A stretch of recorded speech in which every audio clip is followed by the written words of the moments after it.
আজকে কর্মামগিরি তান্ত্রিক যোগীর কথা শোনাবো। এখন তো ঊনবিংশ শতাব্দী বা বিংশ শতাব্দী চলছে। দ্বাদশ শতকের সময়কালে ভারতের কর্মামগিরি নামে একজন তান্ত্রিক বড় যোগী ছিলেন। সাধনায় সিদ্ধি লাভ করার জন্য ভারতের সর্বত্র ভ্রমণ করে পরিশেষে সমস্ত তীর্থ ভ্রমণ করে পুরীতে পৌঁছালেন। তার একটি প্রবল অভিলাষ ছিল যে শ্রী জগন্নাথ দেবের দর্শন লাভের পর তিনি তীর্থযাত্রা সমাপ্ত করবেন। তো মার্কণ্ড পুরীতে পৌঁছে গেছেন, মার্কণ্ড সরোবরে স্নান করেছেন। একদিন ভোরে উঠে তিনি স্নান করে জগন্নাথ দর্শনে এলেন। দেখে জগন্নাথ মন্দিরের গেট বন্ধ। পূজারী তাকে বললেন, এ সময় গেট খোলা যাবে না, প্রভুর জ্বর লীলা হচ্ছে, 15 দিন বিশ্রাম নেবেন।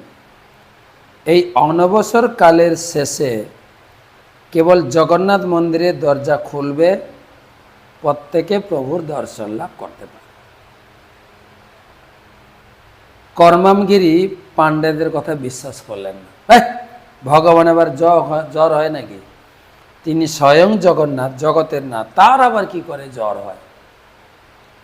ভগবানের অপ্রাকৃত চিন্ময় দেহ, জগতের ঈশ্বর, তার আবার সাধারণ মানুষের মতো জ্বর হয়, এটা তো বিশ্বাস করা যায় না।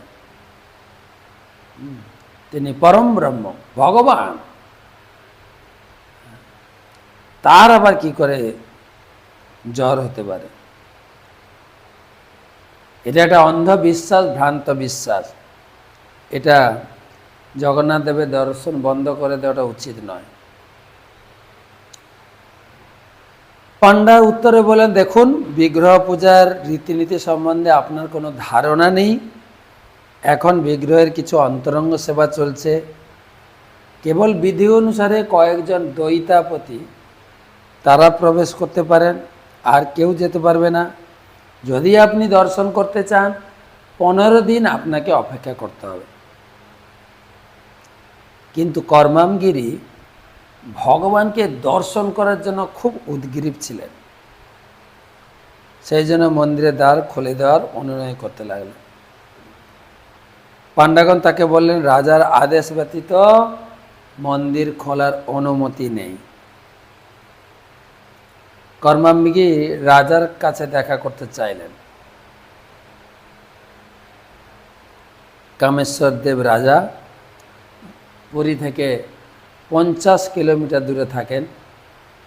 কর্মামগিরি গিয়ে রাজার সঙ্গে দেখা করলেন এবং জগন্নাথের দর্শনের তার ব্যগ্রতা প্রকাশ করলেন যে আমি সব ভারতের তীর্থ ভ্রমণ করে শেষ এই পুরী তীর্থ ভ্রমণ এবং জগন্নাথ দর্শন করে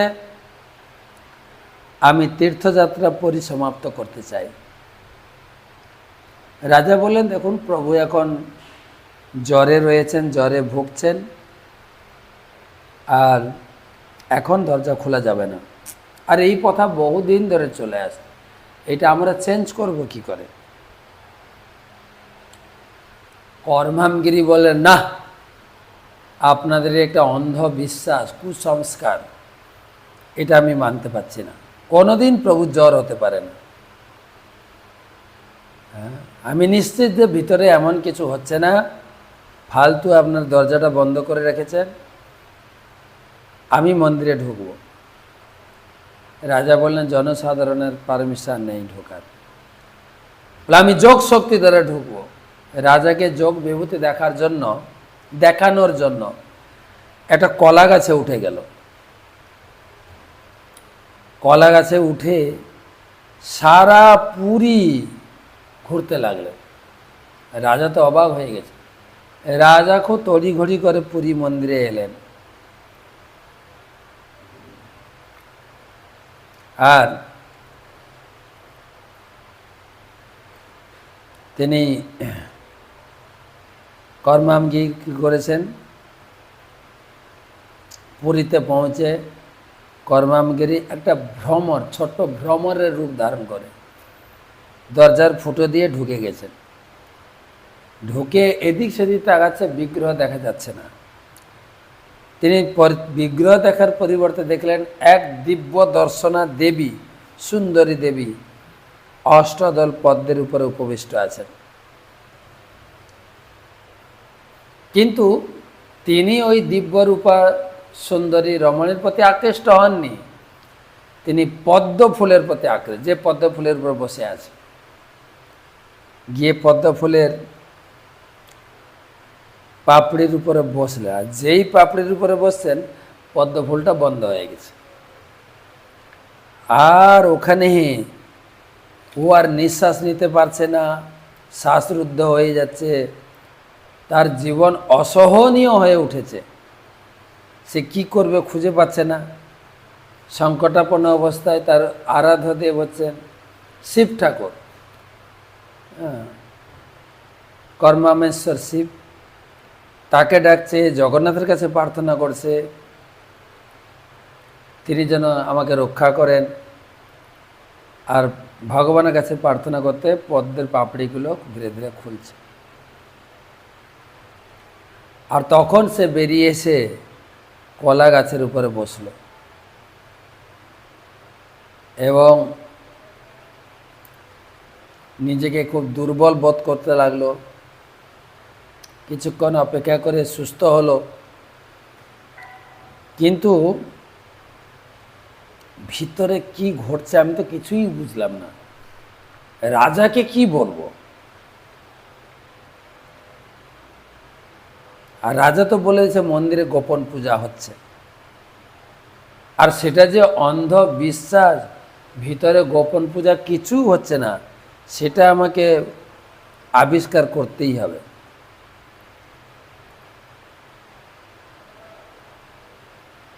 আবার কর্মামগিরি ভিতরে ঢোকার চেষ্টা করলেন। ভিতরে ঢুকে যেখানে জগন্নাথের বেদী, রত্ন সিংহাসন, ওখানে পৌঁছালেন। কাউকে দেখতে পেল না, এমনকি যে পূজা জগন্নাথের পাণ্ডারা, দৈতাপতিরা পূজা করে তাদেরকেও দেখতে পেলেন। যখন পূজারী দরজা খুলে ঢুকলেন, ও তাদের সঙ্গে ভ্রমরটা ঢুকে গেছে, কিন্তু মন্দিরে কিছু দেখতে পাচ্ছে না।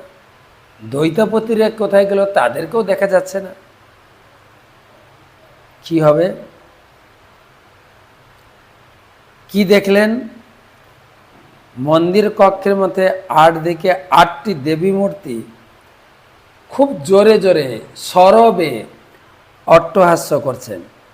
সে দেবীগণ ছিলেন অত্যন্ত রমণীয়া দর্শনা, আকর্ষণীয়। তা দেখে যোগী তার মানসিক ধৈর্য হারালেন আর এত সমস্যায় পড়লেন, ভয়ে মন্দির থেকে বেরিয়ে এসছেন। রাজার কাছে গেলেন এবং বললেন, এটা আমার কাছে বিস্ময়কর। শ্রীক্ষেত্র পুরী এক অপূর্ব ধাম, যেখানে জগন্নাথ বিরাজ করছেন, তার মহিমা অসীম। আমার সমস্ত তন্ত্র ধারণা এখানেই ফেল হয়ে গেল, ব্যর্থ হয়েছি আমি। প্রভুর অবসরণকালীন জরলীলা আবিষ্কার করতে আমি ব্যর্থ হয়েছি। আমি মন্দিরের মধ্যে কেবল অষ্টদেবীগণ ব্যতীত আর কিছুই দেখতে পেলাম না। এখন আমি প্রভু জগন্নাথ এবং তার পবিত্র ধাম শ্রীক্ষেত্রের মহিমা হৃদয়ম করতে পারছি। অনবসরকালে মন্দিরের মধ্যে কি যে ঘটছে তা আবিষ্কার করতে গিয়ে যা ঘটেছিল সব কিছু কর্মামগিরি যোগী রাজাকে বললেন। অবশেষে তিনি বললেন, আমি এই পুরীধামে প্রভু জগন্নাথ দেবের চরণাশ্রয়ে আমার অবশিষ্ট জীবন এবং পুরীধামে অতিবাহিত করতে চাই। কৃপা করে আমাকে এখানে কোথাও একটা থাকার ব্যবস্থা করে। রাজা তার থাকার ব্যবস্থার জন্য একটা মঠ বানিয়ে দিলেন এবং তার আরাধ্য বিগ্রহ ছিল কর্মামীশ্বর শিব ঠাকুর। সেখানে স্থাপন করলেন এবং জগন্নাথেরও সেবা করে তিনি তার শেষ জীবন অতিবাহিত করেছেন। এখনও কর্মামগিরি মন্দির এখনও পুরীতে আছে। যদিও আরেকবার শ্লোকটা পড়ি, ছন্দাংশ কামশ্চ চজস্ব কামান দুদুহু রাজহু রথো বলিম নৃপান পত্তঞ্চিতা যুধি ধর্মেণ বিপ্রা যদাশিসাম ষষ্ঠমংশ পরেত্যম। যদিও মহারাজ গয়ের নিজের ইন্দ্রিয় সুখভোগের কোনো বাসনা ছিল না, তবুও বৈদিক শাস্ত্রবিহিত কর্ম অনুষ্ঠানের ফলে তার সমস্ত বাসনা পূর্ণ হয়েছে।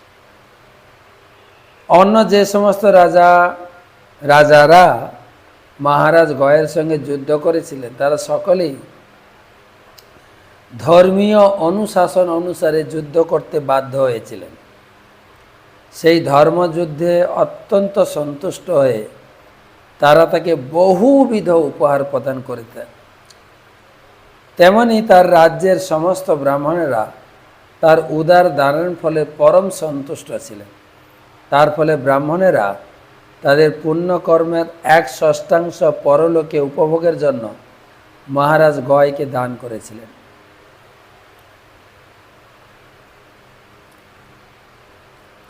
প্রজারা সন্তুষ্ট ছিল, ব্রাহ্মণেরা বৈষ্ণবেরা, আর ব্রাহ্মণ বৈষ্ণব তাদের পুণ্যকর্মের 1/6 ভাগ রাজাকে দিয়েছিলেন। এটা একটা ভালো করে জানা দরকার। বহুপাত তাৎপর্য লিখছে, একজন ক্ষত্রিয় রাজা রূপে মহারাজ গয়কে কখনো কখনো তার সার্বভৌমত্ব বজায় রাখার জন্য তার অধীনস্থ রাজাদের সঙ্গে যুদ্ধ করতে হতো। কিন্তু সেই সমস্ত অধীনস্থ রাজারা কখনো তার প্রতি অসন্তুষ্ট হননি, কারণ তারা জানতেন যে মহারাজ গয় ধর্মের নিয়ম বজায় রাখার জন্য যুদ্ধ করতেন। তার ফলে তারা তার অধীনতা স্বীকার করে তার উপহার দিত। তেমনি ব্রাহ্মণেরা অত্যন্ত প্রসন্ন হয়েছিলেন। তাদের পুণ্যকর্মের 1/6 পুণ্য গয়ের জন্য দান করেছিলেন।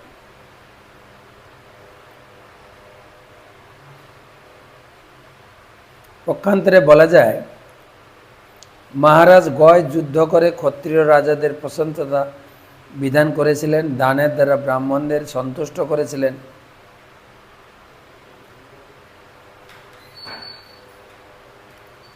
এখান থেকে একটা কথা সিদ্ধ হয়, রাজা যদি ভালো করে রাজ্য পরিচালনা করেন, ব্রাহ্মণ বৈষ্ণবের পুণ্যের ভাগ পেয়ে যান।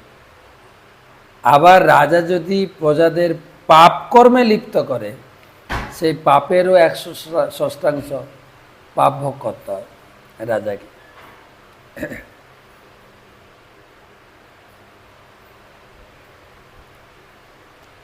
যস্যাদ্ধরে ভগবান ধরাত্মা মঘো নিমদ্যতুষমপীথে সদ্যা বিশুদ্ধ্যা চল ভক্তি যোগ সমর্পিতে যা ফলমাজহার। মহারাজ গয়ের যজ্ঞে প্রচুর পরিমাণে সোমরস পান হতো। ইন্দ্র সেই যজ্ঞে এসে প্রচুর পরিমাণে সোমরস পান করে মত্ত হতেন। যজ্ঞপুরুষ ভগবান শ্রীবিষ্ণু সাক্ষাৎ অবতীর্ণ হয়ে বিশুদ্ধ ভক্তিযোগ সহকারে সমর্পিত যজ্ঞের ফল গ্রহণ করতেন। কত বড় রাজা ছিল! ভগবান বিষ্ণু, ইন্দ্র এসে সে যজ্ঞের ভাগ সরাসরি গ্রহণ করতেন।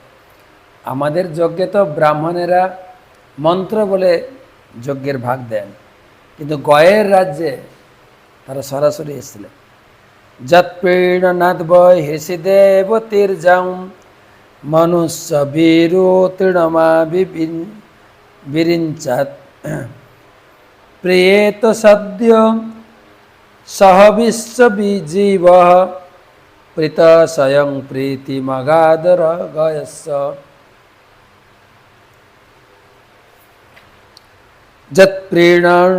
যৎপ্রীণনাৎ বহিষি দেবতীর্যং মনুষ্য বীর তৃণমাবিরিঞ্চাৎ।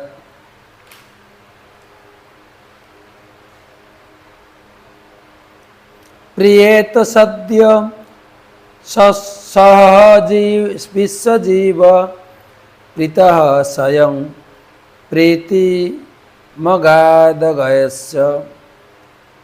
ভগবান যখন কারো কার্যকলাপে সন্তুষ্ট হন তখন আপনা থেকেই সমস্ত দেবতা, মানুষ্য, পশু, পক্ষী, লতা, গুল্ম, তৃণ আদি ব্রহ্মা থেকে শুরু করে সমগ্র জগতের জীবদের সন্তোষ উৎপাদিত হয়। সকলের অন্তর্যামী পরমেশ্বর ভগবান স্বাভাবিকভাবেই পরম সন্তুষ্ট, কিন্তু তিনিও মহারাজ গয়ের যজ্ঞক্ষেত্রে এসে বলেছিলেন, আমি অত্যন্ত প্রসন্ন হয়েছি।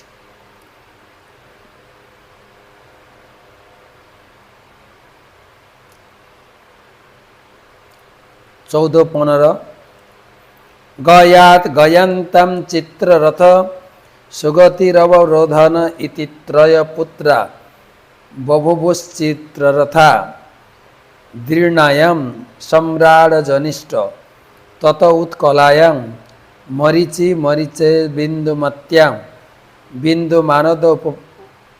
মানদ পদ্মত তস্মান সরঘায়ং মধুর্নাম ভবত মধো সুমনসি বীরব্রতস্তত ভোজায়াং মন্থ প্রমথ্য যজ্ঞাতে মন্থ সত্যায়াম ভৌবনস্তত দূষণায়াম তষ্টা জনিষ্ঠ তুষ্ট বিরোচনায়াম বিরজস্য শতজিৎ প্রবরম পুত্র শতম কন্যা চ বিমুচ্যাম কিল জাতম।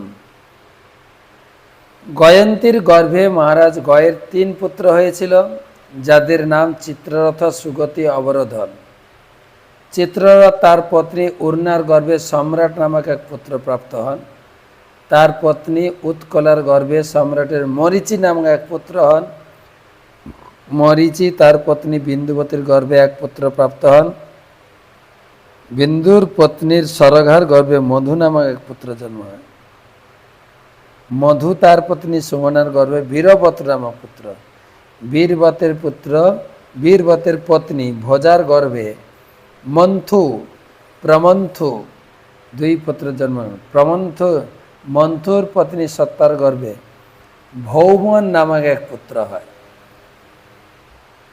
এবং ভৌমন তার পত্নী দূষণার গর্ভে তষ্টা নামক এক পুত্র সন্তান লাভ করে।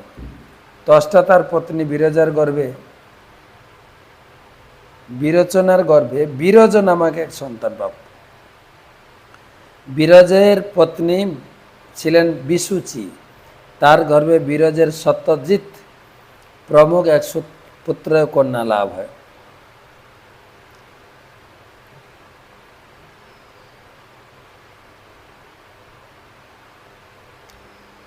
তত্রায়ং শ্লোকঃ পয়্যব্রত বংশমিমং বিরজরসমদোদ্ভবম অকরত্তল্যম কীর্তা বিষ্ণুসুরগণম যথা পয়্যব্রতম বংশমিমং বিরজশ্চরদম্ভবম অকরোত্তলম কীর্তা বিষ্ণুসুরগণম যথা।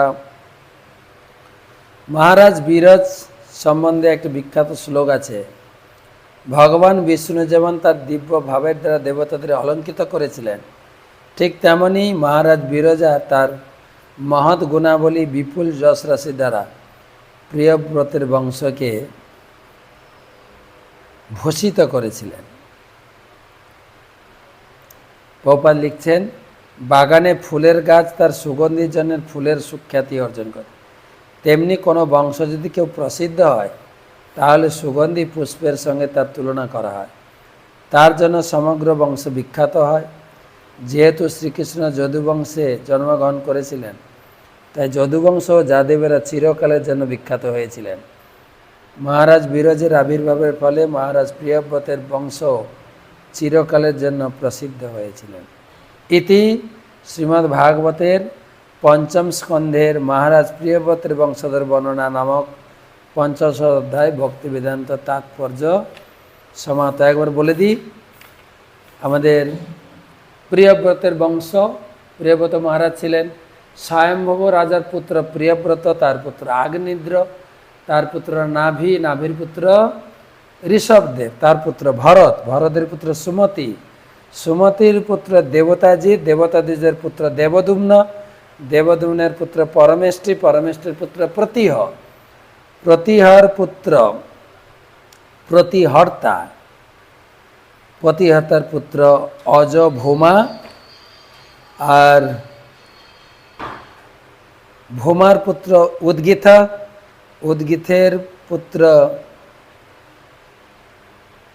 প্রস্তাব, প্রস্তাবের পুত্র নিযুৎসা, নিযুৎসার পুত্র বিভু পৃথুসেন, তারপরে পৃথুসেনের পুত্র নক্ত, নক্তের পুত্র দ্যুতি, দ্যুতির পুত্র গয়। এবারে গয়ের পুত্র, গয়ের পুত্র ছিল চিত্ররথ, সুগতি, অবরোধন, চিত্ররথের পুত্র সম্রাট, সম্রাটের পুত্র মরিচি, মরিচির পুত্র বিন্দু, বিন্দুর পুত্র মধু, মধুর পুত্র বীরব্রত, বীরব্রতের পুত্র মন্থু, মন্থুর পুত্র